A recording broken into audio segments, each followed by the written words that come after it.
지금 10명이 넘는 직원들에게 폭언을 퍼붓고 손찌검을 했던 의혹이 제기됐던 한진그룹의 조양호 회장의 아내죠. 이명희 이루재단의 이사장. 지금 경찰에 소환이 돼서 오전 10시쯤이었습니다. 소환이 돼서 조사를 받고 있는데요. 자, 일단 저희가 출석 당시에 많은 얘기를 하진 않았지만 말을 들어보고 저희가 대담해 보도록 하겠습니다. 들어보시죠. 가위나 화분 던진 거 맞으세요? 죄송합니다. 피해자분들 회유 시도한 적 있나요? 없습니다. 지금 신경 한 말씀만 말씀해 주시겠어요? 피해를 끼친 피해자분들께 진심으로 죄송하게 생각합니다. 임직원분들께는 해주실 말씀 없으신가요? 죄송합니다. 화분이나 가위 던진 거 맞으세요? 성급히 조사를 받고 있습니다. 상습적으로 폭행하신 사실 있나요? 조사를 받고 말씀드리겠습니다. 자, 제가 혐의 질문을 하려고 했는데 기자들이 거의 다 질문을 해버렸어요. 네. 그래도 너무 짧게 질문해서 어떤 혐의인지 좀 설명을 해주셔야 될 것 같아요. 일단 이명희 이사장의 영상이 하나 공개가 됐었죠. 그 칼 호텔에서 일하고 있는 직원들의 서류를 집어던지고 그 옥상 같은 데서 네, 그렇죠. 지금, 여성을 잡아 끌어서 이렇게 밀치는 그런 영상을 보셨을 텐데 네. 그 영상을 포함해서 대략 현재 경찰에서 확인한 피해자가 10명 정도 된다고 합니다. 예. 그러면 이제 그 10명에 대한 폭행 아니면 상해까지 나갔다면 상해도 해당이 될 수 있겠죠. 그리고 10명 정도라면 단순 폭행이 아니라 아까 여기서 기자 그 질문하지 않습니까? 피해자 회유 시도한 적 있습니까? 예. 하는데 피해자들이 전부 처벌을 원하지 않으면 처벌을 못하는 게 폭행죄입니다. 그걸 반의사불벌죄라고 하는데 이제 10명 정도의 피해자가 되면 폭행의 상습성이 인정이 될 수 있거든요. 네. 그럼 이제 폭행의 상습성이 인정된다면 그거는 피해자들이 처벌을 원하지 않아도 처벌할 수 있습니다. 그래서 일단 상습 폭행으로 경찰은 이제 조사를 진행할 것 같고 네. 그리고 거기서 끝나는 게 아니라 아까 서류를 집어던지고 하는 과정에서 그 직원들의 업무를 방해한 것이기 때문에 업무 방해 혐의도 좀 추가가 되고요. 그 기타 밀수 이런 혐의도 좀 있지 않습니까? 근데 그거는 다른 곳에서 합니다. 오늘 경찰 조사는 말 그대로 폭행이나 상해, 업무 방해 부분만 한다고 보시면 됩니다. 밀수는 그 세관 네, 그렇습니다. 관세청에서 하는 네. 거죠. 예.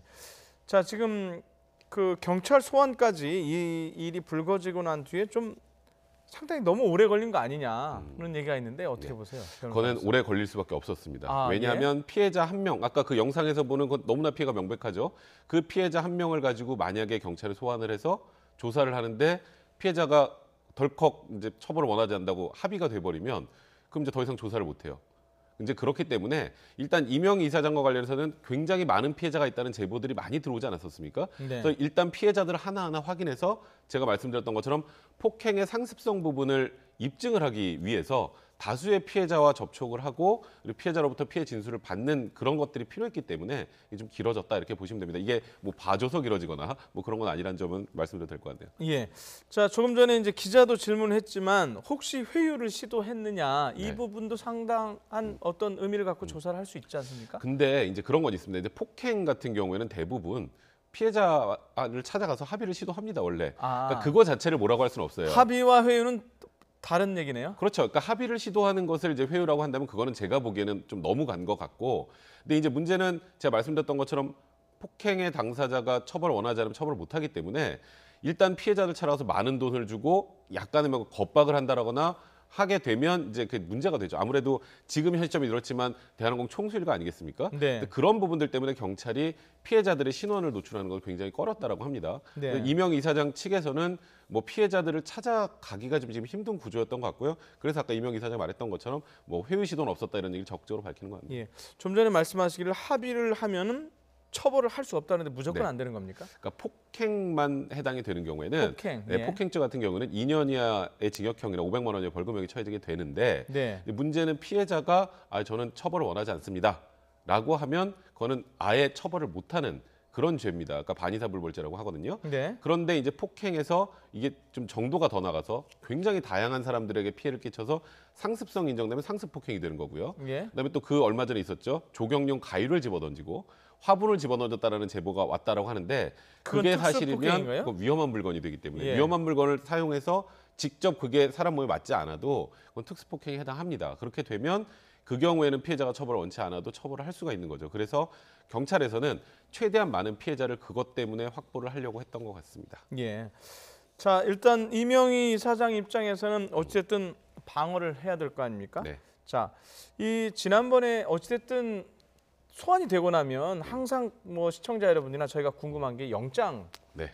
신청 여부거든요. 어떻게 되는 건지. 일단 저는 제 개인적인 판단으로는 경찰에서 영장을 신청할 가능성은 많아요. 네. 그리고 검찰도 아마도 영장을 뭐 또 이제 법원에 청구를 할 가능성이 많은데 이제 관건이 뭐냐면 혐의가 어느 정도 인정되느냐예요. 그러니까 지금 피해자 10명의 진술을 들었다라고 했지만 아까 영상에서 본 것처럼 그렇게 소위 말하는 빼도 박도 못하는 증거가 있으면 상관이 없는데 네. 피해자들의 진술만 있고 뭐 시기가 몇 년이 지났다면 그 입증이 좀 어려울 수 있거든요. 이명희 사장의 입장문 얼마 전에 낸 거 가만 보시면 그 영상을 제고 다 부인입니다.